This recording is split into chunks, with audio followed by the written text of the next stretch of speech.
Hello, I'm Jack Grady, and on behalf of the Archives and History Committee of the First Baptist Church on the Square in LaGrange, Georgia, we welcome Army veteran Harold Johnson, and we thank him for his service to our country and to our church. Harold, good morning to you, and thank you so much for being here. You're quite welcome. And visiting with us. Tell us a little bit about your experience in the military. You were in the Army, I believe. Yes. And you served kind of between two wars in a way, I guess, Korean and the Vietnam. Vietnam had not gotten underway. Had not gotten underway. Yeah. And the Korean War had pretty well wound down. Wound down. So, but were you drafted? Yes, I was on a college deferment when I dropped out of college. I see. I was drafted the next month. Oh, okay. They kept tabs on you. They kept tabs. Yeah, all right. And where were you inducted? I was inducted at Fort Jackson in April '57. 57, okay. Yeah. And took basic training at Fort Benning for 13 weeks instead of 8. They were developing new methods of basic training.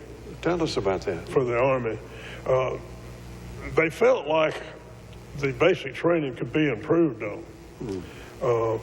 So they, from the end of the war until '57, they were still working on different aspects of the training. And the cycle I went through, they emphasized the rifle shooting, and there were more people made marksmen than in other classes during basic training in World War II.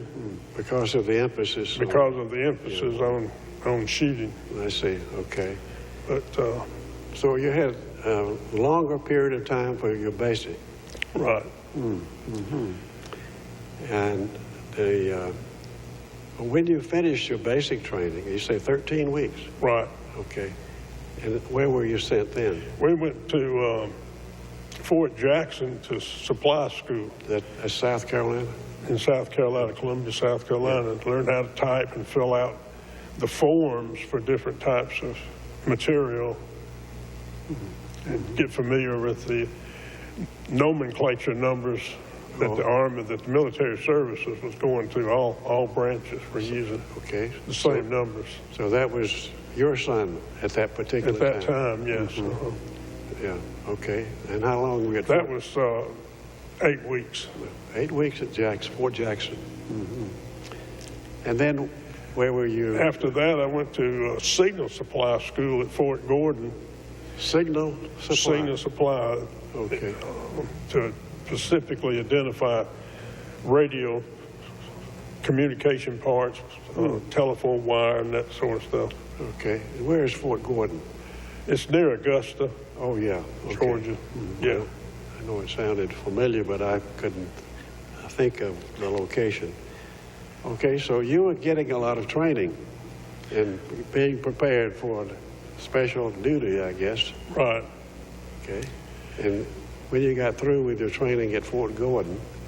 We went to Fort Dix for deportation to Europe by boat. Now, was the Korean War underway at this point? The Korean War was just about wound down. Okay. By '57. It was, they were still sending troops to Korea, but the actual fighting had pretty well wound down. Well, I suppose, I would think that in your mind, you probably were expecting to be sent to Korea? Very possibility, yes. How did that play out? When we finished our training at Fort Gordon, they lined up a rather large room full of men, and they had all their files on a desk, and they were all numbered 1 through however many were there. And the first 2 or 3 went to Alaska, and then about 8 or so went to Panama Canal Zone. And from there through 150-something went to Europe. And there were a lot more men in there, and they were all going to the Far East, which was Korea. Yeah, I see. So my number was 145. I won't ever forget it. Well, I guess not. I made that just barely 10 from going to the Far East. Yeah. Well, it's odd how these things develop, but you were prepared to do whatever the assignment sent was. to do, yeah. Sure, you were ready to go. So instead of going to Korea, then you went to West Germany. West Germany. Yeah. What was going on in Germany at that time? Well, on the West Germany, when I got there, the streets and rubble of the war was cleaned up. You didn't see it. You'd see empty basements and you'd see empty buildings, but you didn't see any rubble. And I understand in East Germany, when we were there in '57, the rubble was still laying around. Sure enough. The Germans had cleaned it up and built new buildings, and with the masonry and the stones and the bricks that came out of the old buildings. We were actually stationed in German barracks that they had built for World War II. Really? German troops. Oh, me. That's interesting. Yeah. You said East Germany? Oh, West Germany. Okay. Okay. I just finished reading a book about the Battle of the Bulge.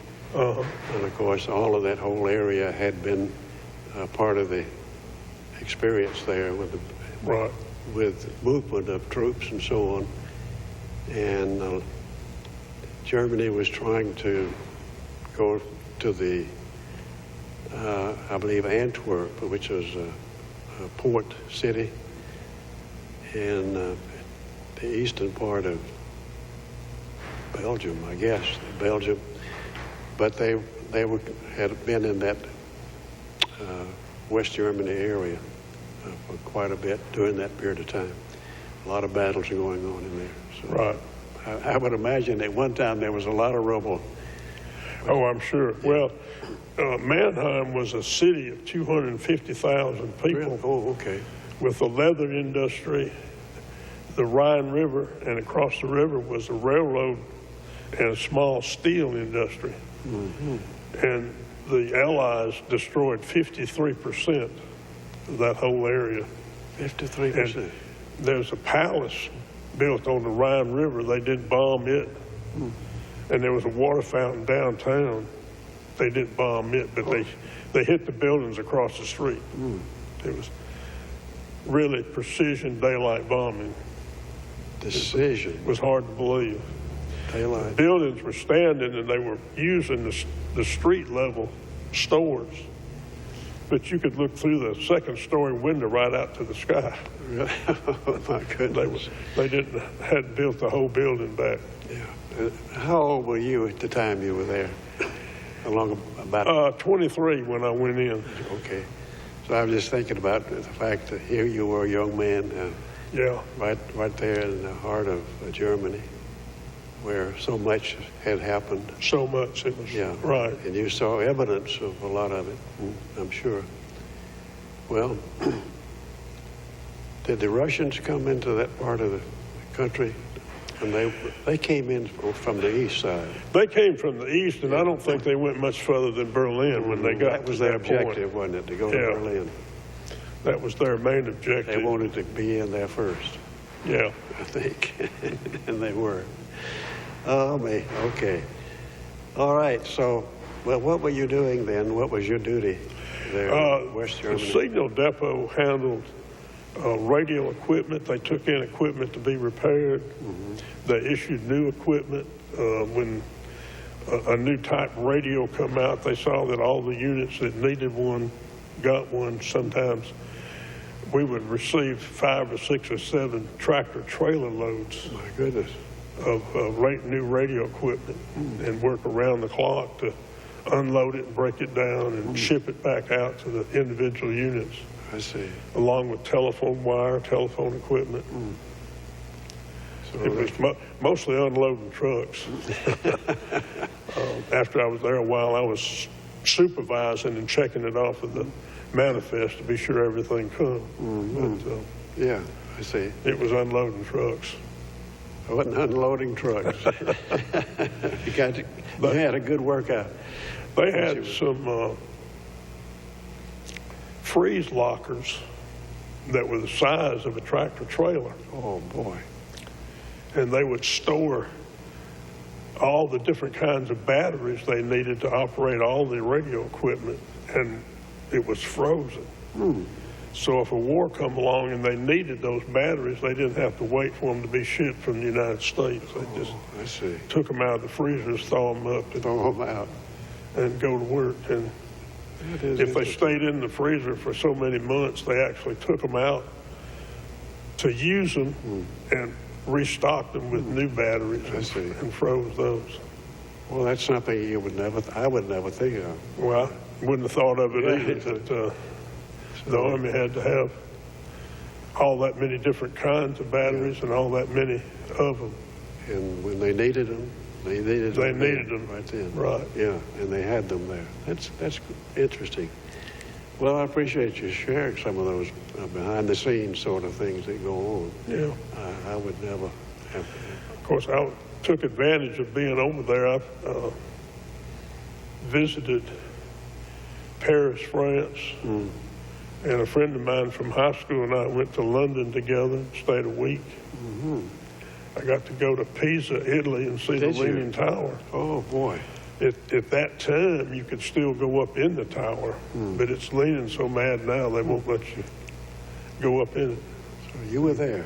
Went to Florence, Italy, saw a lot of Michelangelo's work. Oh, yeah. Wow. So you used your free time very well, it sounds. Yes, I enjoyed that very much. Oh, sure, I can imagine. Well, you were there how long, Harold? I was overseas about 14 months. I was in the Army 23 months and 23 days. Just about 2 years. Yeah. Okay. Just about 2 years. Yeah. Well, when you had reached that point of being discharged, where did they send you for that mustering out, so to speak? We came back into to New Jersey, and I had a cast on my left foot because I'd got it run up on a forklift. Oh, gee. And I came back to Fort Gordon, which was the last post that I had as active in the United States. And the doctor cut that cast off and x-rayed it and was explaining to me that I could stay in the Army until it was well. And I said, "Doc, how is it?" And he said, "It's good as it's going to get." I said, "Hey, I'm getting out of here." I can understand that. Oh, yeah. Well, you did your job, and you did it well, I'm sure. And it sounds like you made the most of the opportunities you had while you were overseas. I did. That's good. Visited a lot of places right around Mannheim and Heidelberg. Just a castle, a palace, a museum. Did you get into Belgium any? Actually, I did. While I was there in '58, Belgium was having the World's Fair in Brussels. Oh, yeah. Okay. And I paid for an American Express tour and rode a bus over there and stayed a week and and came back, and it was very interesting. Well, I'm sure. It was nice to go into the American Pavilion and hear English spoken. For a change, yeah. Okay. Well, Harold, tell us a little bit about your coming home experience, your mustering out, and how did they transport you back to the States? Did you fly? Well, with a cast on my foot, they told me I couldn't come back on a boat because of the ladders and bulkheads. Right, yep. And the doctor told me, he said, if you get boat orders, come back here. And I went back to the hospital, and he sat down and typed it and changed it to military air transport, which was nice. I flew back. Oh, yeah, good. Took a train from New Jersey to Augusta. Okay, I see. And my parents met me over there.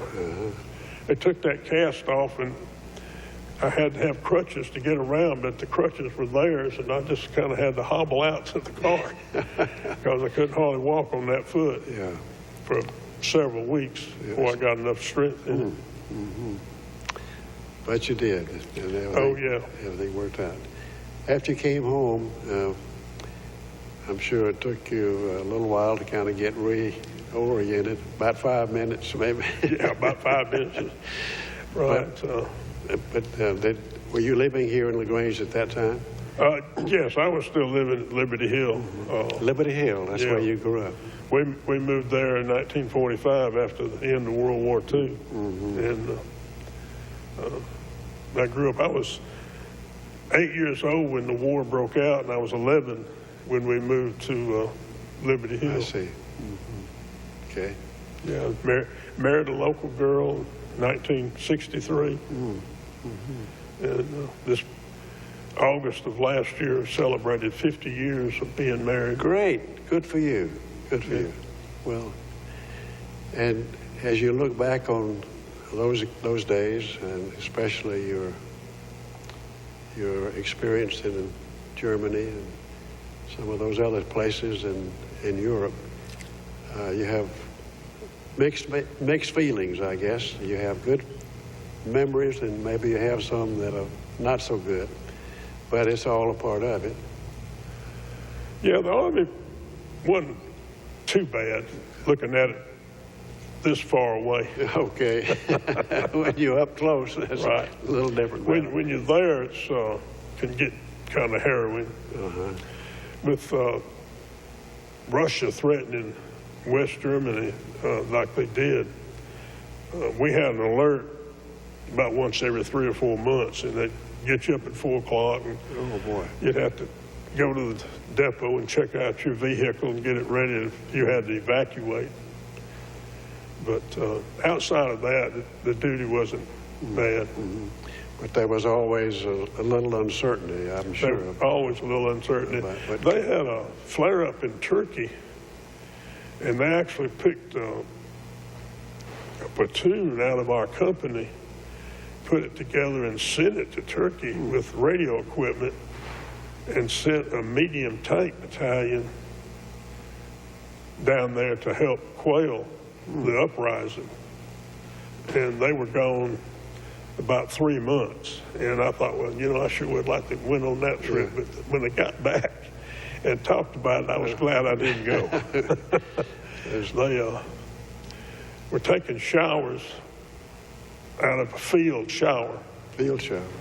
And just set up a water tank and a pump. And took showers, and they ate all their food out in a mess tent instead of a dining hall. Some of them got shot at, but not much, and it would not have been a pleasant trip. Rustic living, so to speak. Yeah. But, well, were they there? At that time, it was called Turkey, but it may be Pakistan or Afghanistan or somewhere. I see. In that area. But some rebels had started a shooting war, and I see. some of the tank fellas we talked to that were stationed on our post said, yeah, we went out on patrol, and there was this little mud hut, and it was shooting at us, and we called and said, what should we do? And they said, well, shoot back. And said, we turned that 76 millimeter around, and just one shot, and the hut was gone, everybody in it. As a matter of fact. Oh, boy. Well,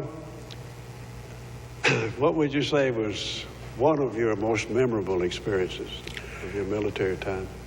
I think that really the most memorable was being able to be in Europe and visit some of those places. You could go downtown Mannheim and walk around and look up an alley and see a little chapel that was built in the 12th or 13th century that was still there.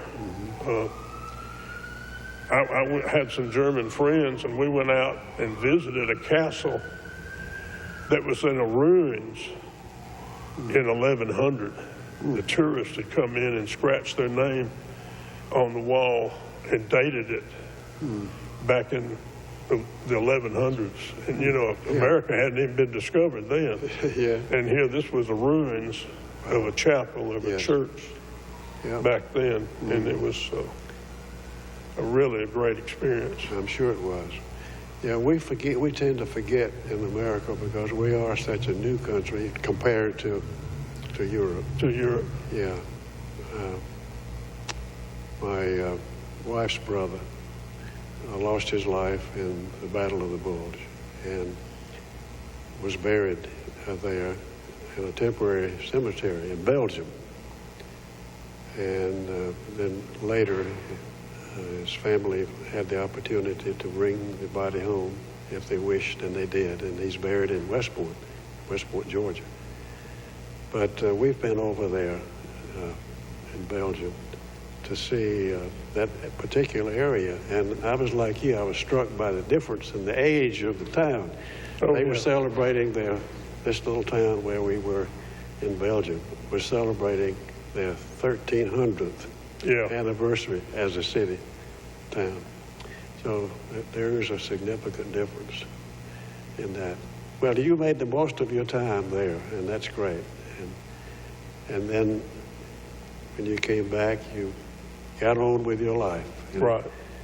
And you became involved in our church at some point. I'm not sure how long you... I can't remember either. It's been so long now. A long time. But we appreciate your involvement in the church here and all that you and your family have done over time. And we wish you continued success in all that you do. I know one of the important things that you're involved in our church is working here in our projection room and the TV ministry. The television ministry, which is a very special experience, I know, for you, and Paul Barnes, who has been so helpful to us in conducting these interviews. Paul worked with us from the very first one of these that we've done, and we've done, we've identified 105 veterans who were in our church or are in our church. When I say were, many of them have passed away, particularly the World War II group. But Paul has been extremely helpful, and when he does the taping of these interviews like today, he makes 4 copies of a DVD, and one of those copies goes in our church library for our church members to check out if they want to and view, just like a book that they check out of the library. One copy goes to the museum on Main Street here in LaGrange. Another copy is kept in the Archives and History office downstairs.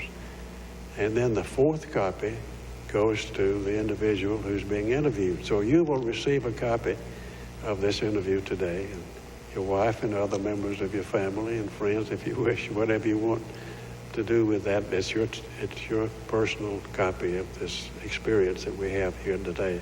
I appreciate that. Well, it's been a real pleasure for me and a privilege to meet you and get better acquainted, and to thank you personally for all that you do for our church and what you've done for our country. Thank you very much, Harold Johnson. Appreciate it.